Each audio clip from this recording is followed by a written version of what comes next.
धाकड़ खबर, बेखौफजुमा बेबाक अंदाज। धाकड़ खबर में आपका स्वागत है। मैं आपके साथ हूं अकरम रईस खान। वैश्विक हलचल, जी हां, वैश्विक हलचल का वो ताजा बुलेटिन लेकर एक बार फिर से आपके सामने हाजिर हो चुके हैं, जिसमें बात करते हैं देश दुनिया ही नहीं, गाजा, फिलिस्तीन, इजराइल और ईरान से जुड़ी हुई कुछ खास खबरों की। हालांकि पिछले कई दिनों से बुलेटिन थोड़ा लंबा चौड़ा हो जा रहा है, क्योंकि हम लोग आजकल बात कर रहे हैं बांग्लादेश की भी और अमेरिका के चुनाव की भी। और बात इसलिए कर पाते हैं क्योंकि कृष्णान जी यानी के जी, जो भारतीय वायुसेना के रिटायर्ड ऑफिसर हैं और जियो पॉलिटिक्स पर अपनी पैनी और गहरी नजर रखते हैं, वो वक्त निकाल लेते हैं इन तमाम खबरों पर तबसरा तज़किरा चर्चा करने के लिए। बहुत शुक्रिया सर वक्त देने के लिए। थैंक यू मिस्टर अकरम।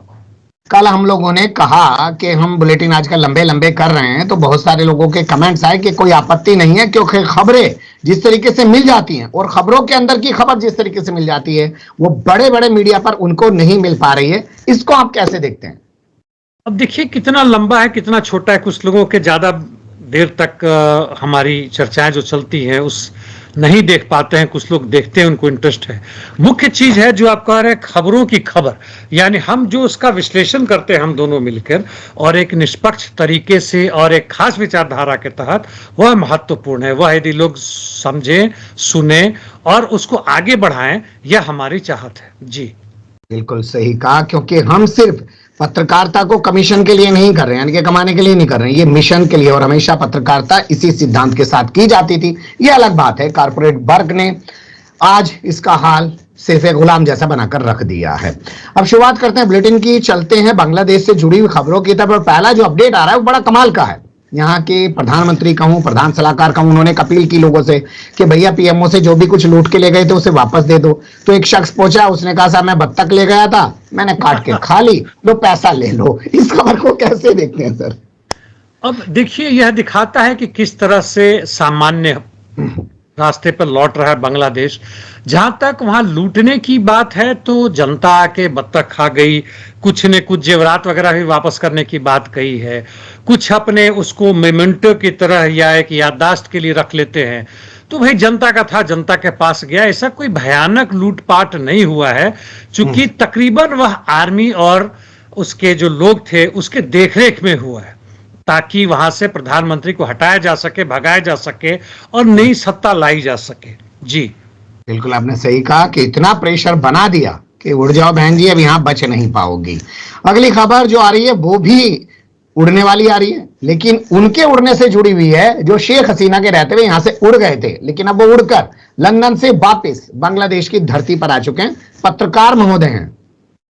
हाँ, वैसे लोग जो पहले जेल में थे, पिछली सरकार ने डाल रखा था, जो विदेशों में भागे हुए थे, कोई शरीफ रहमान है ये, और काफी वर्षों से बाहर में लंदन में रह रहे थे, अब इनके ऊपर जो भी बंधन था वो हटा दिया गया, तो ये लोग वापस लौट रहे हैं और जीवन को सामान्य बनाने की कोशिश करेंगे। आप देखें कि वहाँ के प्रधानमंत्री हमारे प्रधानमंत्री से बात कर रहे हैं, अमेरिका के विदेश मंत्री इनकी प्रशंसा कर रहे हैं, और लोग बत्तख का जो पैसा खाए वो भी वापस कर रहे हैं, पत्रकार लोग लौट रहे हैं।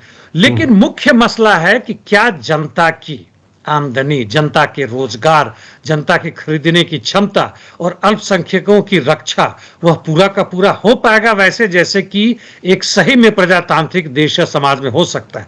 वह देखने की बात है, जिसमें मुझे संदेह है। जी बिल्कुल आपने सही कहा कि सत्ता परिवर्तन हुआ है, क्या व्यवस्था परिवर्तन हो पाएगा जो असल मायने में आम आदमी के लिए होना चाहिए? अब अन्य खबरों का रुख करते हैं और पहला अपडेट है भारत से जुड़ा हुआ। एक भारतीय की हत्या कर दी गई है अमेरिका के कैरोलिना में, और बताया जा रहा है कोई नाबालिग है उसने इस हत्या को अंजाम दिया है। वह नाबालिग ऐसा लगता है कि वह लूटने के लिए आया था, बेरोजगारी है या जल्दी पैसे कमा ले, इस तरह का कल्चर है, कहाँ काम करेगा, कैसे करेगा, अपने गर्लफ्रेंड को ले जाना है वगैरह वगैरह के कारण घुसा था। और यहाँ पे ये तो बड़े थे, 36 वर्ष के थे, और मैना पटेल या माइक पटेल उन्हें उनके लोग बाग कहते थे, वह भी उनका दुकान था सिगरेट का, वहाँ पर चलाते थे। और वहाँ के आसपास के लोग से लगता है कि बड़े सभ्य आदमी थे, बड़े अच्छे आदमी थे, दूसरों की मदद करने के लिए हमेशा तैयार रहते थे। और इनकी पीछे जो है एक पत्नी है, 5 साल की एक बच्ची है, और पत्नी गर्भवती भी थी, 6-7 महीने की गर्भवती थी। और जब ये पकड़े जाने की बात हुई तो उसने गोली चला के इन पर वो मार दिया गया। हालांकि उसका नाम वगैरह नहीं बताया गया है, चूंकि नाबालिग है, वहाँ के कानून के हिसाब से नहीं बताया जाएगा, लेकिन उसके पास भी बंदूक था। अब ऐसे ऐसे लोगों के पास, हर के पास बंदूक है, तो फिर जो भी वहाँ की व्यवस्था है, जो कि अमेरिकी सरकार उसको रोकने में असमर्थ है या बढ़ ही जा रहा है? जी। नाबालिग वाले मुद्दे को लेकर दो चीजें मेरे जहन में आ रही है। अभी हाल फिलहाल में राजस्थान के उदयपुर में 10वीं क्लास के दो छात्रों के बीच चाकूबाजी हो गई। एक छात्र मुस्लिम पक्ष का था, एक हिंदू पक्ष का था। उसके बाद मुस्लिम पक्ष वाले जो आरोपी छात्र है उसका नाम भी उजागर कर दिया गया, जबकि कर नहीं सकते हैं ऐसे मामलों में। इसके अलावा जो मामला कोलकाता में हुआ है, वहां पर वो लेडी डॉक्टर जो है उसकी तमाम तस्वीरें, तमाम नाम, तमाम शिनाख्त उजागर कर दी। मामला सुप्रीम कोर्ट पहुंचा है कि इंटरनेट से सब चीजें हटवाई जाए। तो जितने जिम्मेदार वो लोग हैं कैरोलिना में मर्डर के बाद भी, हमारे यहाँ उतनी जिम्मेदारी क्यों नहीं दिखाई दी जाती है? और सबको ही बस ऐसा लगता है कि नाम बताकर, पहचान बताकर ही सब कुछ वो बहुत बड़े क्रांतिवीर बन जाएंगे। बिल्कुल है। तथाकथित रूप से ब्रेकिंग न्यूज, यहां तक कि मीडिया जो इलेक्ट्रॉनिक मीडिया या मेन स्ट्रीम मीडिया वो भी कर रहा है। सोशल मीडिया में तो कोई बंधन है ही नहीं, जिसके कारण पूरे दुनिया में, जैसे पूरे लंदन में, पूरे यूके में जो एक विद्रोह सा हो रखा था और राइट्स फैल गया था, वह बिल्कुल सोशल मीडिया के गलत दावे के कारण, गलत खबर के कारण फैला था।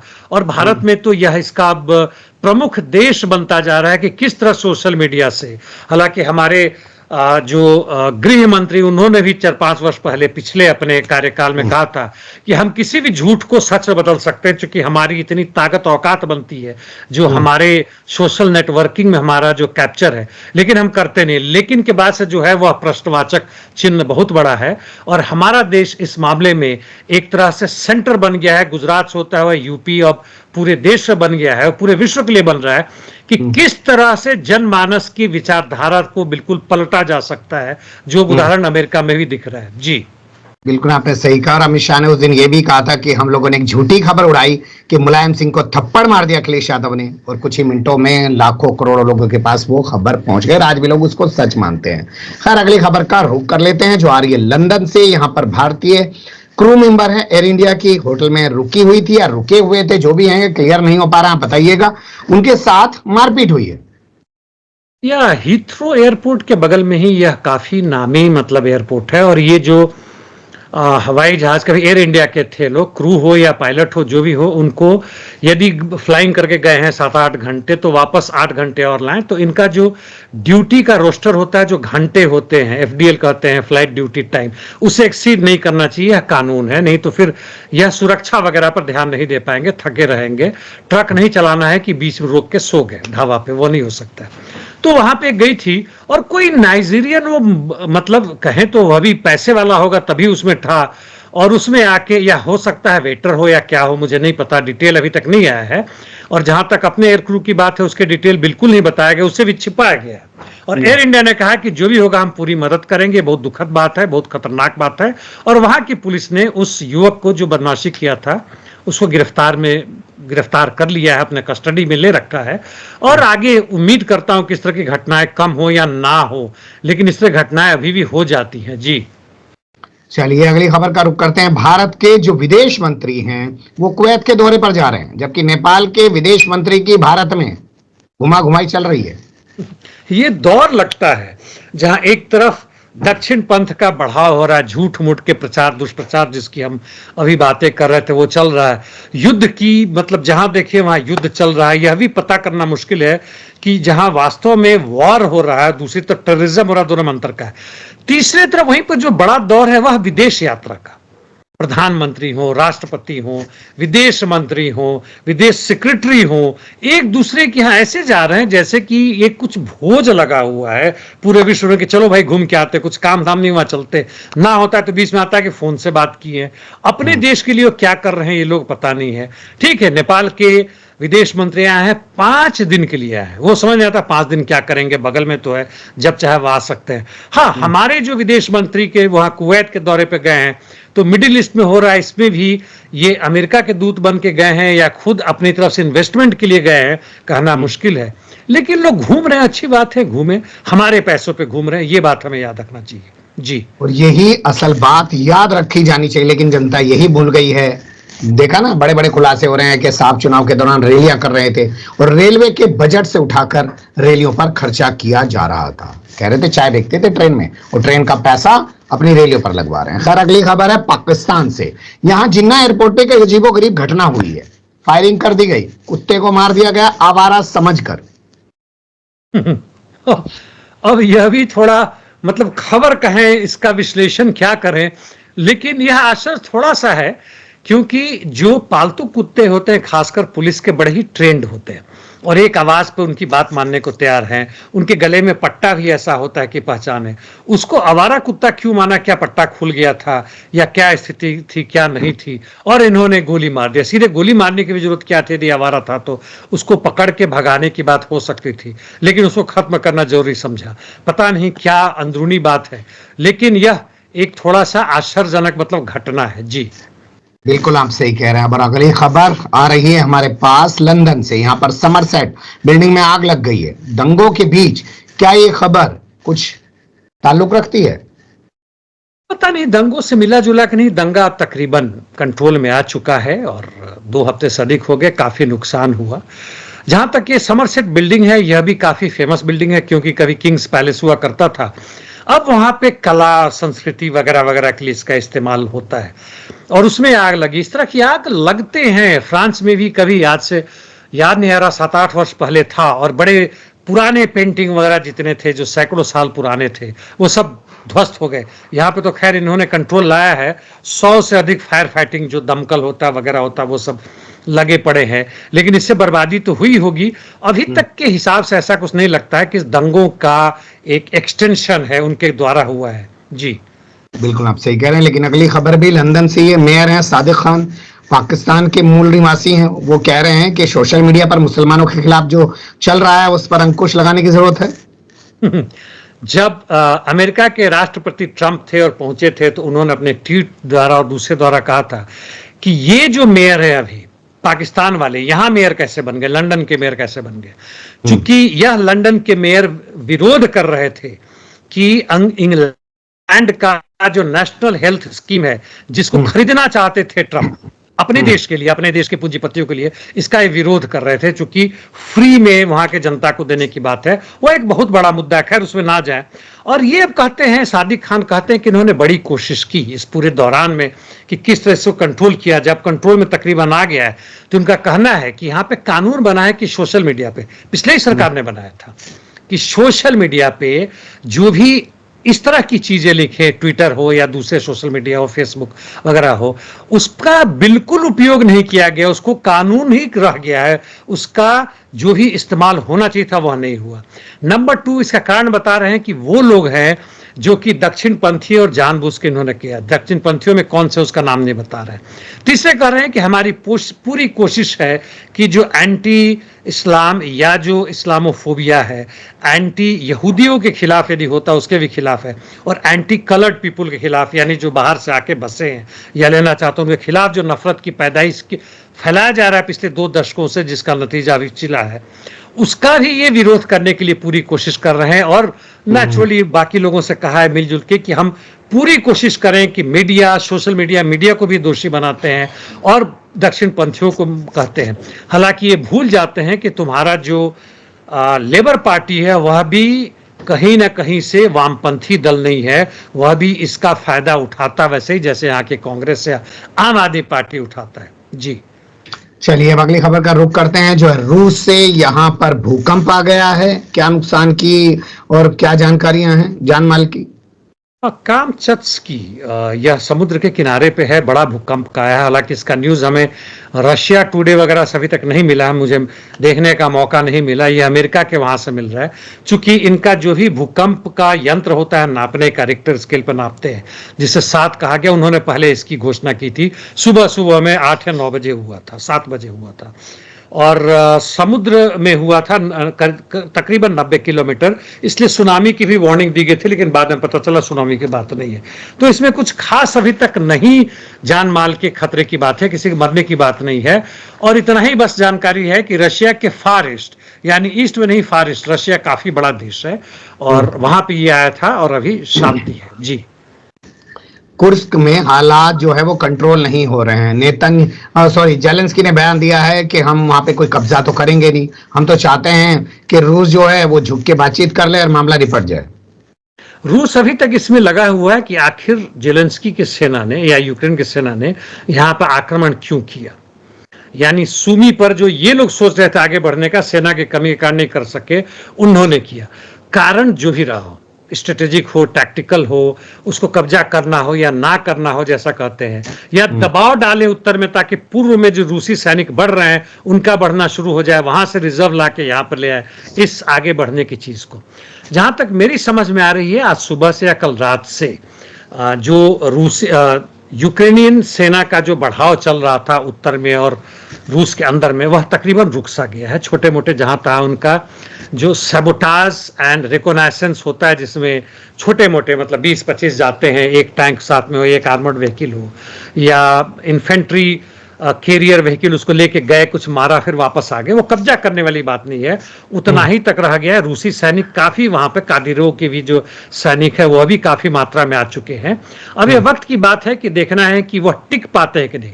यहां तक यूक्रेनियन सेना ने अभी खंदक वगैरह गाड़ने शुरू कर दिए ताकि अटैक होगा तो रोक सके, और अपनी ला रहे हैं, क्योंकि उनका इसमें कारण यही है कि जो आए थे खुले में आए थे, रूसी सैनिकों ने एयर पावर के थ्रू इनकी काफी तबाही की है, बहुत बर्बादी की है, बहुत सैनिकों को मारा है।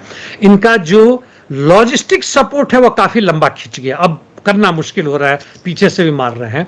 अब आगे किस रूप में इसको लेते हैं, हालांकि पुतिन की भारी बेइज्जती है, इसमें संदेह नहीं, जो भी कारण रहा हो। यहाँ पे बहुत बड़े इंडस्ट्रीज नहीं है, हाई राइजिंग बिल्डिंग नहीं है, खुला खुला जगह, यानी घूमने की जगह है, लोग की संख्या भी, जनसंख्या जो आबादी भी कम है। लेकिन आगे देखते हैं किस तरह का होता है। मेरी समझ अभी तक है जो मैंने आपको बताया। जी, मतलब खबरों में अगर हम ये कहें कि यूक्रेन जो है वो रूस की धरती पे लड़ाई लड़ रहा है और हावी होता हुआ दिख रहा है इस पूरी जंग के दौरान, तो जर्मनी क्यों कह रहा है कि 2025 से उसकी सैन्य सहायता कम कर देंगे? ऐसे में तो बढ़ा देनी चाहिए। जर्मनी कम बहुत कुछ नहीं कर रहा है। 4 बिलियन की बात थी 25 में, जिसको घटा के 2 किया है, लेकिन वो कर क्या रहा है, देखिए, जो रूस के जो भी एसेट्स थे, उसके सामान थे, उसके पैसे थे जो बैंक में थे, उनको हड़पने की बात हुई है। 7 जो G7 है उनमें इन्होंने हाँ किया है, नेटो किया, यूरोपियन यूनियन, अमेरिका, सब सहमत हो गए, उसमें तकरीबन इतना ही अमाउंट है। अब देखिए, जर्मनी के लालच है कि भैया तुमको 4 बिलियन तो हम देंगे ही देंगे, या उससे अधिक भी देंगे, लेकिन हमारे तरफ से 2 ही होगा, जो रूस का वो हम तुम्हें दे देंगे। तो ये चालाकी वो कर रहे हैं। और बाकी आर्म्स अम्युनिशन जहां तक है, नंबर 2 है अमेरिका के बाद से देने के लिए, वो ये लोग दे ही रहे हैं, चाहे वो एयर डिफेंस हो, लॉन्ग रेंज मिसाइल्स हो, टैंक्स हो, वगैरह वगैरह। जी, ब्राजील में एलन मस्क का एक्स क्यों बंद हो गया? ब्राजील के कोर्ट ने, सुप्रीम कोर्ट ने कुछ आदेश दिए थे। जो ब्राजील के सरकार ने कहा था कि इस तरह की कुछ ट्वीट आ रहे हैं जो बड़े बड़े लोगों के हैं, जिसको बंद करो, यह हमारे खिलाफ है, हमारे चरित्र का हनन हो रहा है। इस पर एलन मस्क ने कहा कि नहीं, यह तो बोलने की आजादी है, स्वतंत्रता, हम नहीं मना करेंगे। इससे पहले भी आदेश दिया था तो इन्होंने कहा था कि हम नहीं हटाएंगे। अब ब्राजील कोर्ट ने कहा है कि तुम यदि नहीं ये बंद करते हो तो तुम्हारे जो भी यहाँ पे कर्मचारी हैं उनको अरेस्ट का वारंट दिया गया। तो अपने ऑफिस बंद कर रहे हैं, अभी ट्विटर पूरा बंद नहीं हो रहा है, एक्स नहीं बंद हो रहा है, उसके भी आदेश होएगा धीमे धीमे, तो वहां भी हटेंगे। लेकिन यह एलन मस्क मानने को नहीं तैयार हो रहे हैं कि ब्राजील, और खासकर जो चुनाव अभी हाल फिलहाल में वेनेजुएला में हुआ है और इनके विरोधी जीत गए, वहां के जो पहले के थे, मदुरो जीत गए हैं, और अपने यहाँ के जितने भी इनके खजाने हैं, लिथियम का हो, पेट्रोलियम प्रोडक्ट्स हो, उसका इस्तेमाल अमेरिकी कंपनी करे, एलन मस्क के लोग करे, उसकी इजाजत नहीं दे रहे। इससे एलन मस्क काफी नाराज है इससे कि भाई हमारा ये जनसिद्ध अधिकार है कि हम अमेरिका में हैं, बड़े पूंजीपति हैं, तुम्हारे यहाँ संसाधन है, उसका इस्तेमाल हमें भी करने का अधिकार है। जी, अच्छा, कारोबारी लोग जो हैं धंधा भी नया नया क्रिएट करते हैं, क्योंकि आजकल एक खबर सोशल मीडिया पर चल रही है कि जो अग्निवीर है ना, इसे भी मोदी सरकार खत्म कर देगी और अडानी को ठेका दे देगी कि भैया तू ही तैयार कर फौजी, हम तो भाड़े पे ले लिया करेंगे तुझसे बस। हाँ, ये तो आए थे एक गार्जियन के रूप में, एक चौकीदार के रूप में, अपना काम पूरा हो जाएगा। तो जिसके चौकीदार थे उसकी, केवल यही नहीं, व्यक्तिवाद पे हम ना जाए, पूरी की पूरी आरएसएस या भाजपा की सरकार या एनडीए की सरकार, और उसके पहले यूएपीए या जो भी है इंडिया की सरकार जो है, वो उनके लिए काम करती, एक थोड़ा छुप के करती कि भैया हमारे जनता को कुछ चाहिए, नहीं तो जनता हमसे दूर हो जाएगी। इनको जनता की परवाह नहीं है, क्योंकि इन्होंने जो अभी कहानी बना दी है, स्ट्रेटेजी जो कर दी है, जनता के का मोह दिमाग जो है इस तरह से बदल दिया है 30-35% जनता का नैरेटिव को, कि इनको नहीं लगता है कि अब जनता के लिए काम करने की बात है। तो अंबानी अदानी जो इनको लेके आए थे, वो उनको जो भी मर्जी है ले जाओ, अब सेना भी तुम्हारी, क्या कहते हैं, कोर्ट भी तुम्हारी, जेल भी तुम्हारी, हर कुछ तुम्हारी, और तुम मजे करो। जी, चलिए अब रुक करते हैं अमेरिका चुनाव से जुड़ी खबरों का और पहला अपडेट है ट्रंप के हवाले से। अरे देखा वो हंसती हुई कैसी लगती है, ये कहते हुए कमला हैरिस पर एक तीखी टिप्पणी की है ट्रंप ने और साथ ही कहा कि बाइडेन को हराना जरा मुश्किल था, इसे तो मैं ऐसे ही हरा दूंगा। अब इनके पास कुछ भी नहीं है। अभी कल या परसों मेरे हिसाब से कमला हैरिस का वो कुछ इकोनॉमिक विजन आया है, कुछ उन्होंने दिया है कहने के लिए। मेरे हिसाब से कुछ खास नहीं है, लेकिन आम जनता को कहने की बात है कि तुम्हारा टैक्स कम करेंगे, रोजगार बढ़ाएंगे वगैरह वगैरह उन्होंने कुछ कहा है। तुम्हारे नेशनल हेल्थ स्कीम जो यूके में उस टाइप का कुछ यहाँ भी करेंगे, जो बाइडेन ने किया था, इस चीजों को हम आगे बढ़ाएंगे वगैरह वगैरह। ट्रंप के पास वह भी देने के लिए नहीं, उसकी भी बात नहीं कर रहा, हालांकि उन्होंने कहा 1-2 दिन में बताएंगे।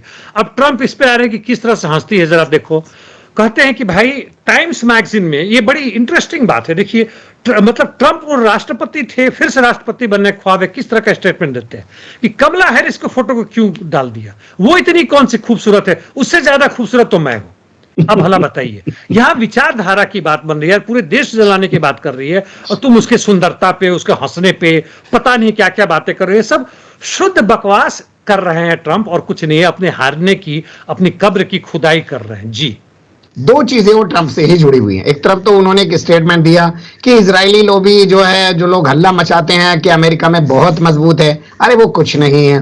दूसरी तरफ वो ये भी कह रहे हैं कि साहब जो हुआ था वो यहूदियों के साथ जो दूसरे विश्व युद्ध के दौरान होलोकास्ट में, उसके बाद इजराइल में इतने दिनों बाद जो 7 अक्टूबर का हमला है ना, वो ऐसा ही हुआ है। मतलब ये क्या उन्हें धमका भी रहे हैं, पुचका भी रहे हैं यहूदी लॉबी को। अब चींटी या चीता को खींच के हाथी बनाने की बात है।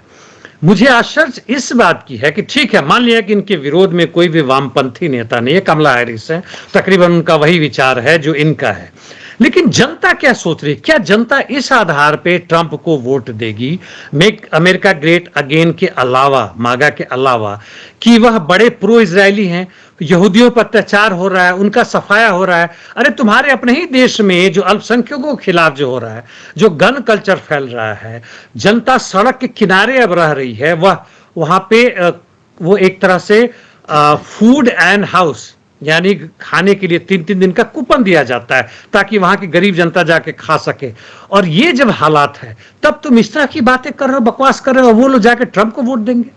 जी, चलिए अब शुरुआत करते हैं गाजा से जुड़ी हुई खबरों की। और पहला जो अपडेट है वो ये बताता है कि बंदूक और गोली और बम से तो गाजा के लोगों को मारा ही जा रहा है, फिलिस्तीनियों का कत्ल किया ही जा रहा है। भूख भी उनके लिए एक हथियार बनाई दी गई थी, लेकिन अब लगता है बीमारी भी उनके लिए एक हथियार बना दी जाएगी, क्योंकि वहां पर पोलियो का केस मिल गया और यूएन ने कहा भैया फौरन जंगबंदी करो, 6 लाख से ज्यादा बच्चे हैं, उनको पोलियो ड्रॉप देना बेहद जरूरी है। जी हाँ, एक खबर मिला, एक बच्चा जो छोटा था, इस तरह के सिम्टम थे, तो उसका जो भी था सैंपल है, उसको खुद भी बगल के जॉर्डन में लाया गया, जहां टेस्ट हुआ तो पता चला उसको पोलियो है। पोलियो होने का कारण यह भी बताते हैं कि गंदगी है, नाला है, और जिस तरह की वहाँ की हालात बन रखे हैं उसमें पोलियो हो सकता है। और पोलियो के बारे में हमारी जनता को मालूम है, इससे मौत भी हो सकता है, केवल हाथी और पैर वो नहीं होता, इससे मर भी सकते हैं।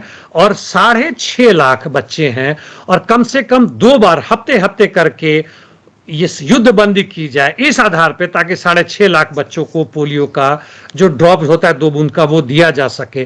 क्योंकि आसान नहीं देना, उनके पास पहुंचना या उनको किसी खास केंद्र पर लाना और पूरे के पूरे सामान करना, ये आसान काम नहीं। लेकिन मुझे नहीं लगता कि इजराइल के इसके ऊपर कुछ करने पड़ने वाली है। 15 से 20 हजार बच्चों को उन्होंने मार दिया, वो तो खात्मा कर रहे हैं। जनसंहार का ही मतलब होता है कि उस रेस को, यानी पैलेस्टीन को खत्म करें, ताकि गाजा में इनकी अपनी जो फिर से जो बाहर से आ रहे अपने लोग हैं, यहां पे इनको बसाया जा सके। जी बिल्कुल सही बात है। अगली पीढ़ियों को खत्म कर दीजिएगा, ना बचेगा, ना कल को आपके सामने खड़ा होने की कोशिश करेगा, ना अपना अधिकार मांगेगा, ना क्षेत्र की बात करेगा अपने।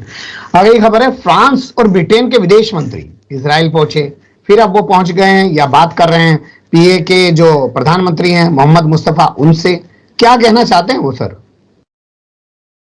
मोहम्मद मुस्तफ़ा की जहां तक बात है, मतलब मिल रहे लोग बाग, जा रहे हैं, हर जगह कर रहे हैं, और पूरी दिखाने की कोशिश हो रही है, मेरे हिसाब से पूरी दिखाने की कोशिश हो रही है कि पैलेस्टीनियन अथॉरिटी केवल वेस्ट गाजा नहीं, सॉरी वेस्ट बैंक नहीं, बल्कि ईस्ट जेरूसलम और जो गाजा अभी इजराइल के कब्जे में है, जहां भी हो, पूरा का मिलाकर जो बनता है उसके ये सही प्रतिनिधि हैं, और ये आएंगे तभी जाके होगा।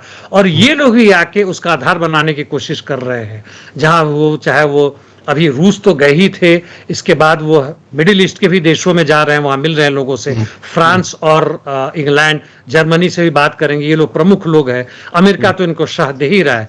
तो कोशिश यही की जा रही, बनाने की कोशिश की जा रही, हमास नहीं बल्कि जो पैलेस्टीनियन अथॉरिटी है उसको लाया जाए इनके जगह पे, शांति और इनके खुशहाली के लिए। जी, ये ब्रिटेन के विदेश मंत्री से काहे इतना नाराज है नेतन्याहू के मिलने से भी मना कर दिया? ब्रिटेन के विदेश मंत्री नहीं, ब्रिटेन की जो नई सरकार है उससे नाराज है। हालांकि हम देखें तो वहां के भी जो नए प्रधानमंत्री हैं वह पूरी की पूरी प्रो, केवल इजराइल ही नहीं बल्कि प्रो नेतन्याहू है।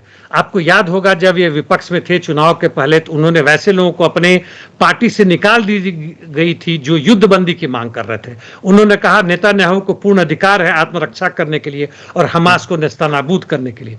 लेकिन अभी ये लोग कुछ न कुछ इस तरह से कर रहे हैं कि आईसीसी का जो वारंट निकलने वाला है उसके खिलाफ ये लोग नहीं बोल रहे हैं, इससे नाराज। ये चाहते हैं कि एकदम 100% केवल अंदर से नहीं, ऊपर से भी तुम बोलो और दिखाओ कि भाई आप आईसीसी के खिलाफ है। लोग नहीं मान रहे, इसलिए फ्रांस के विदेश मंत्री से तो मिले, लेकिन इंग्लैंड के जो विदेश मंत्री है उससे मिलने से इन्होंने इनकार कर दिया। मुंह फुलाए हुए हैं, कोई खास गुस्सा की बात नहीं है इसमें। जी, क्या ब्रिटेन को कोई शर्म आएगी, कोई एहसास या उसकी अंतरात्मा जगेगी कि इतनी बड़ी बेइज्जती हुई है, अब इस नेतन्याहू के खिलाफ जो हथियार बंद करने की मांग चल रही है या और जो एक्शन लिया जाना चाहिए वो उसमें आगे बढ़ेगा, या बेइज्जती करवा के खुश होंगे कि अच्छा हुआ?